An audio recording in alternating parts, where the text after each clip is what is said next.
boas-vindas! Antes de mais, espero que este vídeo vos encontre muito bem, cheios de energia para assistirem mais um vídeo deste que é o canal mais interativo de Direito. Bem, neste vídeo vou então dar sequência a alguns conceitos introdutórios, mais uma vez de teoria geral do direito civil, iniciados no último vídeo, nomeadamente direitos de personalidade, capacidade jurídica, capacidade negocial, determinação da capacidade negocial de exercício quanto a pessoas coletivas e singulares, minoridade, efeitos no plano da incapacidade de gozo e de exercício, valores dos atos praticados pelos menores, meios de suprimento da incapacidade do menor, o poder paternal e, por último, a extinção da titularidade de exercício do poder paternal. Bem, sem mais delongas, vamos lá começar. Bem, quanto ao primeiro ponto deste vídeo, que é noção de direitos de personalidade, portanto, no fundo, designa-se por esta fórmula um certo número de poderes jurídicos pertencentes a todas as pessoas por força, então, do seu nascimento. Então, significa isto que toda pessoa jurídica é efetivamente titular de alguns direitos e obrigações, mesmo que no domínio patrimonial, por exemplo, lhe não pertençam, por hipótese, quaisquer direitos, o que é praticamente inconcebível. Sempre a pessoa é titular de um certo número de direitos absolutos que se impõem ao respeito de todos os outros, incidindo sobre os vários modos de ser físicos ou morais da sua personalidade. São então chamados direitos de personalidade, conforme o artigo 70 e seguintes do Código Civil. São direitos gerais, extrapatrimoniais e absolutos. São absolutos porquê? Porque gozam de proteção perante todos os outros cidadãos. São não patrimoniais porque são direitos, no fundo, insuscetíveis de avaliação em dinheiro. E são indispensáveis porque não se pode renunciar ao direito de personalidade se fizer essa vontade, é nula, nos termos do artigo 81, número 1 do Código Civil. São intransmissíveis porque quer por vida, quer por morte, estes direitos constituem sempre o mínimo necessário e indispensável do conteúdo da personalidade. O professor Castro Mendes ainda faz uma divisão de direitos de personalidade. Por um lado, direitos referentes a elementos internos e elementos externos. Quanto aos elementos internos, no seu ver, são aqueles que são inerentes ao próprio titular destes direitos. E são, por exemplo, direitos do próprio corpo, direitos da própria vida, direitos de liberdade, direito à saúde, direito à educação. E quanto aos elementos externos do indivíduo, prendem-se com a posição do homem em relação à sociedade. E temos como exemplo, a seu ver, o direito à honra, o direito à intimidade privada e ainda direito à imagem, direito ao ambiente, direito e ainda direito ao trabalho. Depois, ainda faz uma referência a elementos instrumentais que se encontram conexos com bens de personalidade, por exemplo, o direito à habitação. E direitos referentes ainda a elementos periféricos, como prevê o artigo 75 a 78 também do Código Civil. Agora, a posição adotada no ordenamento jurídico português quanto a esta questão é de que existem três componentes dos direitos relativos à personalidade.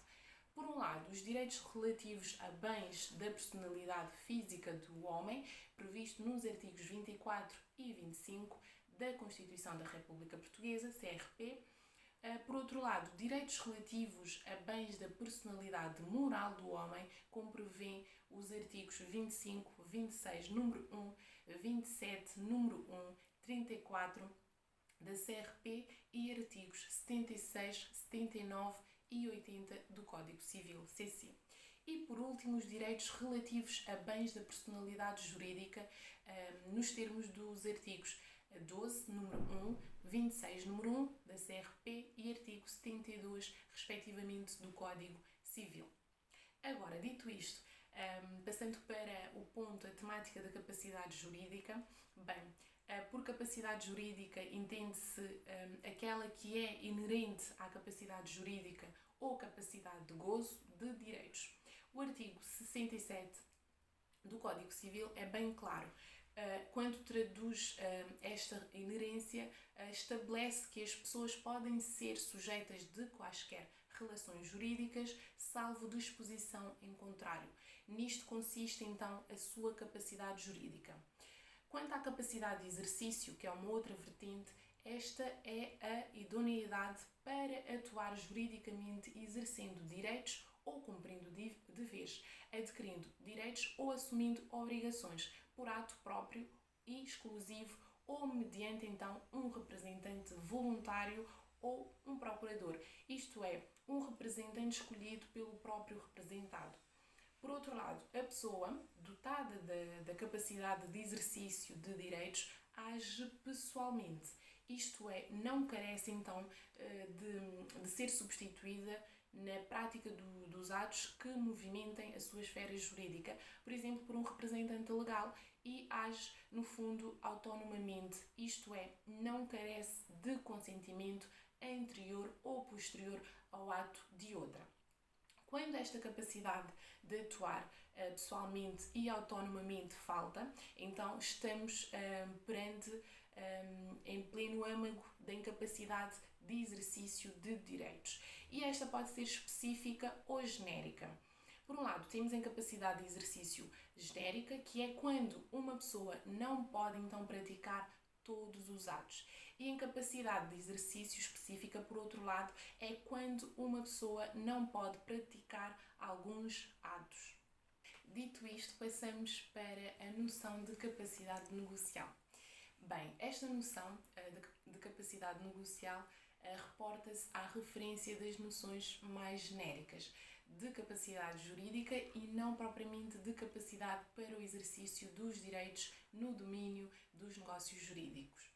Portanto, é então no domínio dos negócios jurídicos que assumem particular importância as noções de capacidade e incapacidade.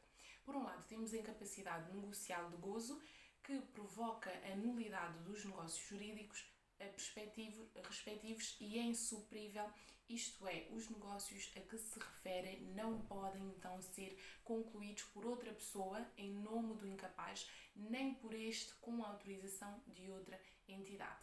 A incapacidade negocial de exercício, por seu turno, provoca a nulabilidade, que é diferente da nulidade que já foi referida. Portanto, prevê então a nulabilidade dos negócios jurídicos respectivos e é superior ao contrário da incapacidade negocial de gozo, que provoca nulidade, não podendo então os negócios a que se referem ser realizados pelo incapaz ou por seu procurador, mas podendo ser através dos meios destinados justamente ao suprimento da incapacidade. E estes meios destinados precisamente para o suprimento da incapacidade de exercício são, por exemplo, o Instituto da Representação Legal nos termos dos artigos 124, 125, número 2 e 139 do Código Civil, CC, e ainda o Instituto de Assistência, como prevê o artigo 153 do Código Civil. Dito isto, passamos então para a temática de determinação da capacidade negocial de exercício, que inclui pessoas coletivas e pessoas singulares. Começando pelas pessoas coletivas, estas têm plena capacidade negocial de exercício. Portanto, só sofrerá restrições quando excepcionalmente estiverem privados dos seus órgãos, agindo outras entidades em seu nome e no seu interesse, ou quando, para dados efeitos, seja necessariamente seja preciso uma autorização de certas entidades alheias à pessoa coletiva, como prevê o artigo 160 do Código Civil.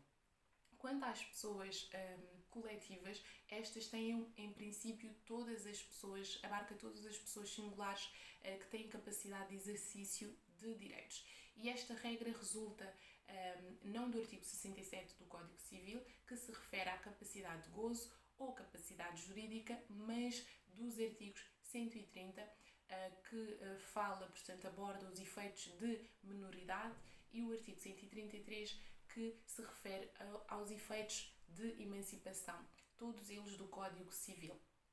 Agora, quanto à matéria de menoridade, importa referir em primeira linha que a incapacidade dos menores começa sempre com o seu nascimento e cessa aos 18 anos, isto no sistema genérico.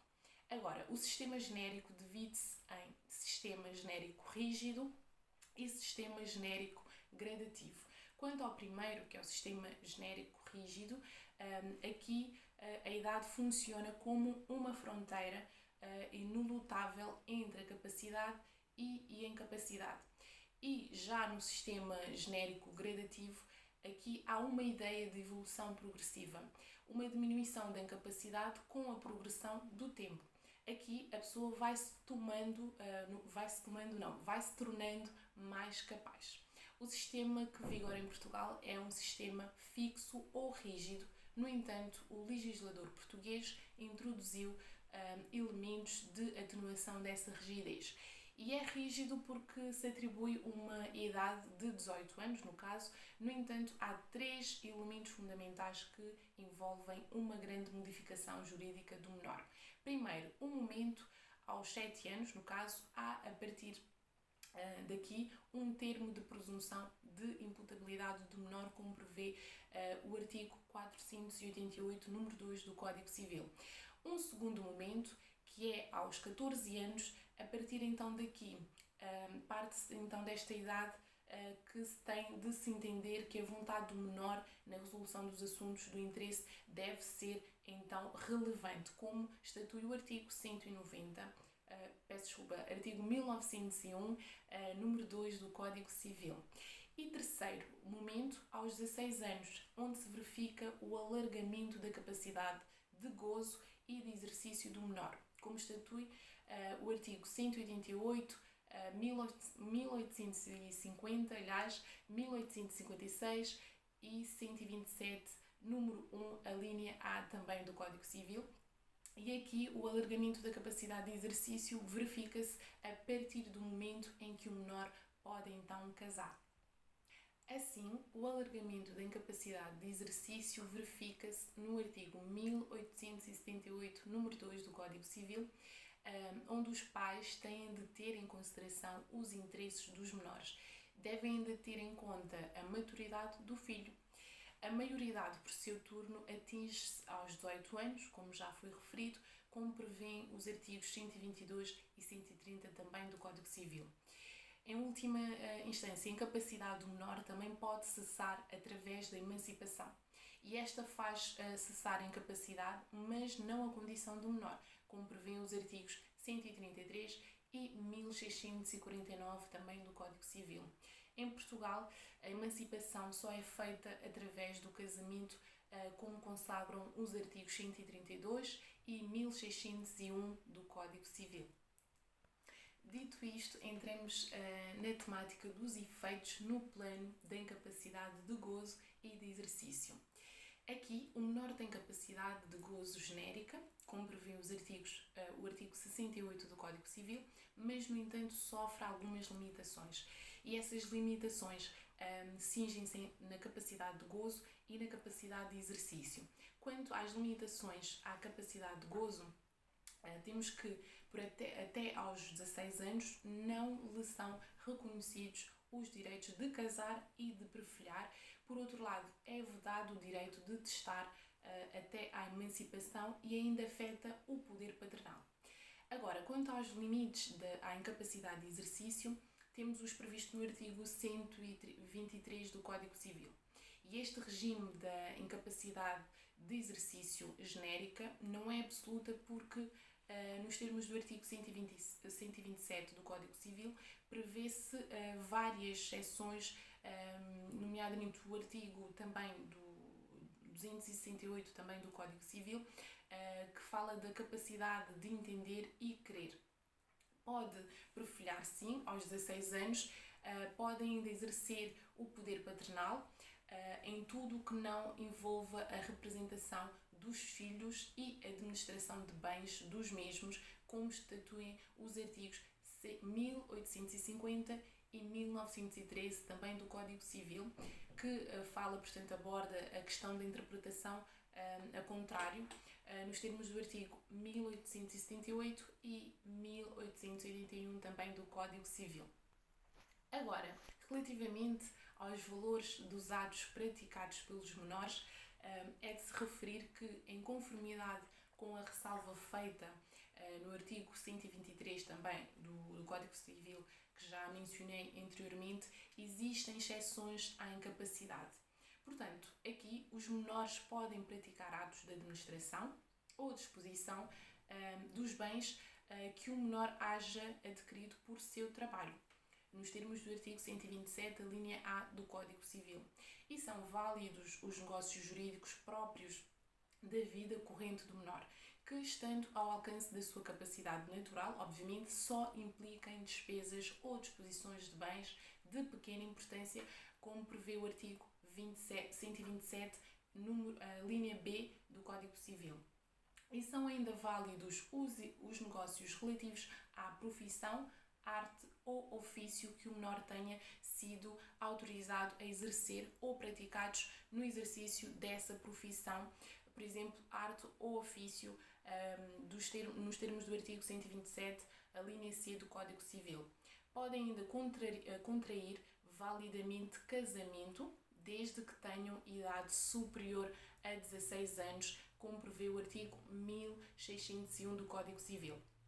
Dito isto, os negócios jurídicos praticados pelo menor, contrariamente à proibição em que se cifra a incapacidade, estão feridos de anulabilidade, como estatui o artigo 125 do Código Civil.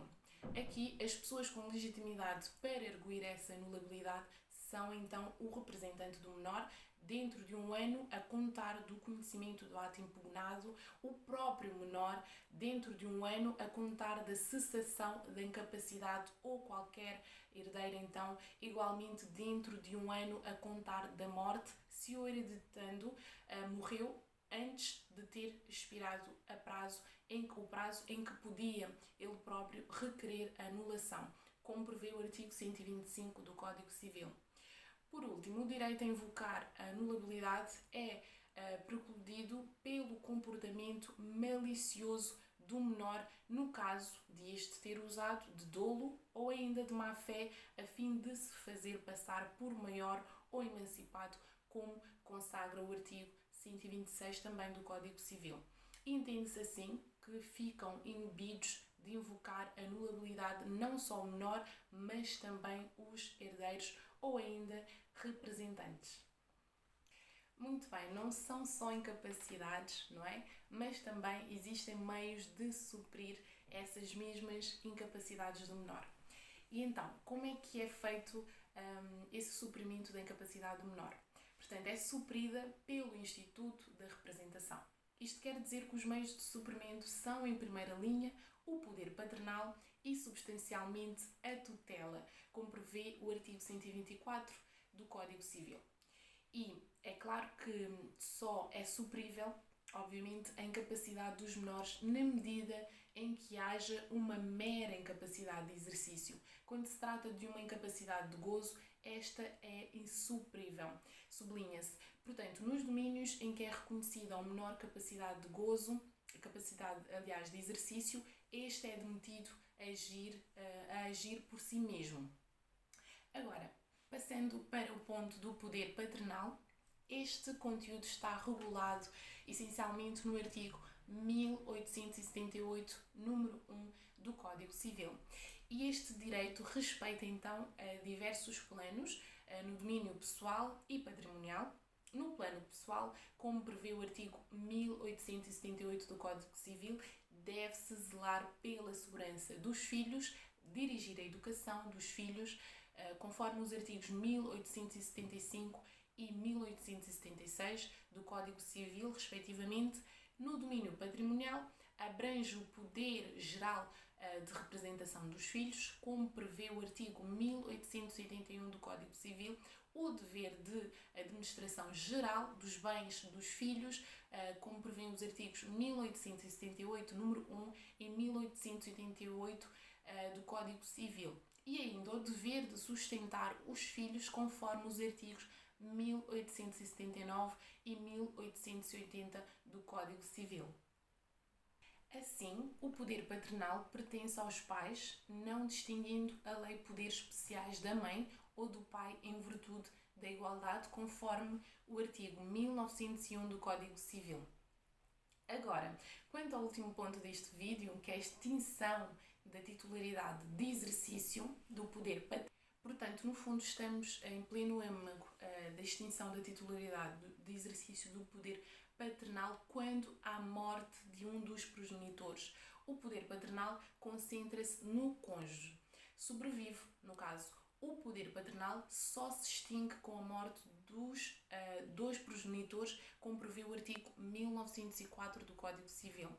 Quando ocorre o divórcio, neste caso a titularidade do poder paternal não é afetada, continua a ser de ambos os cônjuges. O exercício do poder paternal é que é regulado e tem de haver regulação do poder paternal, como é óbvio.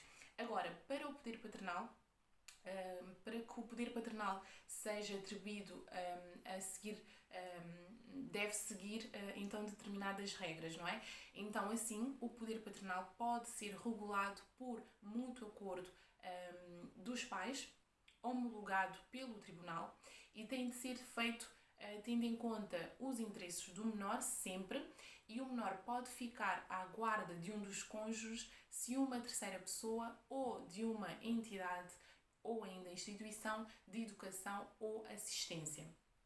Quando o menor é confiado, por exemplo, a instituições ou terceiros, há limitações no exercício do poder paternal até ao limite que lhe é consignado pelos deveres inerentes ao desempenho da sua função, como prevê os artigos 1904, 1908 e 1913, número 1, a inibição então do pleno direito, e o artigo 1913, número 2, a inibição legal parcial, todos eles do Código Civil.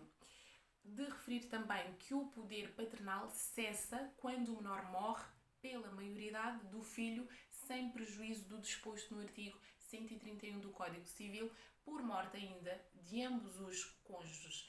Por último, a cessação implica imediatamente a necessidade do tribunal suprir a incapacidade do menor através do instituto da tutela. Bem, por hoje é tudo, chegamos ao fim de mais um vídeo. Quero agradecer-vos mais uma vez por estarem desse lado e não se esqueçam de subscrever o canal se ainda não fizeram, de comentar, pôr like e de partilhar com quem acham que deve ver este vídeo. E, claro, para também estarem por dentro deste mundo jurídico. Portanto, espero que gostem mesmo muito e tirem proveito. E já sabem, como digo sempre, cuidem-se e aproveitem o agora, que é o mais importante. Vemo-nos no próximo vídeo. Fiquem bem!